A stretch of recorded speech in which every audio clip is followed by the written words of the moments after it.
welcome to another video. In this video, I'm in the Heroes of the Storm Alpha. So of course, the first thing I thought of was let's bring you guys some content.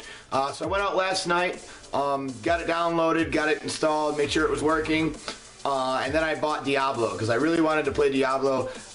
You know, when I was at BlizzCon, that was the one that really stood out to me. The one that I really wanted to play, more of a tank class. But I wanted to kind of bring you some of the cool stuff about Diablo and show you some Diablo gameplay. Now the leveling system in this game is really unique. So as you get higher levels, you have more talents to choose from, which I think is important. And it's kind of a cool leveling system. You don't really buy gear, you just choose talents based on while you're leveling up during the game. So kind of based on your comp, based on who else is in your group, can kind of also determine which abilities you take, which passives you take, depending on what your strengths are as a group. So it's actually a really unique way to play each game that doesn't make it, feeding somebody and then buying gear and being overpowered. It's a lot different than that. But going into Diablo, guys, I wanted to show you some cool gameplay of Diablo. The biggest thing that Diablo has is his Q is pretty much like a charge, okay? So it charges in and knocks the enemy back. So positioning when you use this ability is key. You can knock him back, you can knock an enemy back into a group of your friends, into your turrets, you can knock them like into a wall, whatever you need to do, and it also will interrupt casting and everything else, so remember that as well. But the biggest thing is you don't want to knock people out of position. That's one of the biggest things that you'll see people, just use their Q to use it, and you don't want to do that. You want to, it's all about positioning and killing people as a group, because it's all about team experience. You don't get solo experience. So if you're feeding kills to the other team, their entire team's getting stronger. As you'll see in some of the gameplay behind, there's a couple times where we drop behind, then caught back up, and vice versa, and it all goes together. You have to know when to use abilities, when will it kill them, when will it interrupt them, things like that. So the Q for this is, again, like pretty much a charge with a stun, and it does knock them back. Now, the W is the flames that come out from every direction. Now you can level this ability up as you level up to make the flames go out further, to make the flames also come back if they don't get hit, and then actually as you even level up more, you get more choices, and you can make it so it doesn't disappear if it hits an enemy, which is really strong later game. So keep that in mind, is that ability will do quite a bit of damage in every direction, and then especially when it comes back in and it doesn't disappear, that's a lot of damage that you can really put out into enemies that are maybe trying to flee or enemies that are chasing. That's really where I've seen it used the most. Now the E ability is really cool. Okay, what the E ability does is it's going to pick the enemy up and slam them down behind you and stun them for like a half a second. So what you want to do with this is, again, feed them back into your group. If you use E and then Q them back, you can really push an enemy back way out of position, way where they don't want to be, okay? Obviously, if you're in the front and your teammates in the back, because of Diablo, you're a little bit of a tank class, okay? You're pretty much going to be kind of tanky. You're there to really kind of manipulate where the enemies are going to be, okay? So you want to set the rest of your team up for success. So you can E, slam them behind you, Q them back into a group of friends, and just watch them melt.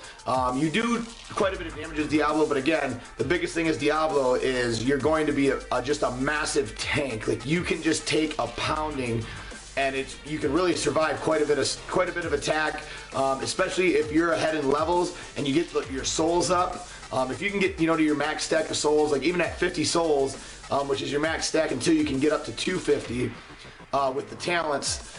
50 is incredible. Like, you are really powerful, and if you can stay at max stacks and you have a good support class that can keep you alive, you don't die to something stupid and have to rebuild all your souls, you can become extremely powerful, and especially for doing any of the map quests. It's very important to have a nice tank, and Diablo really plays into that very well.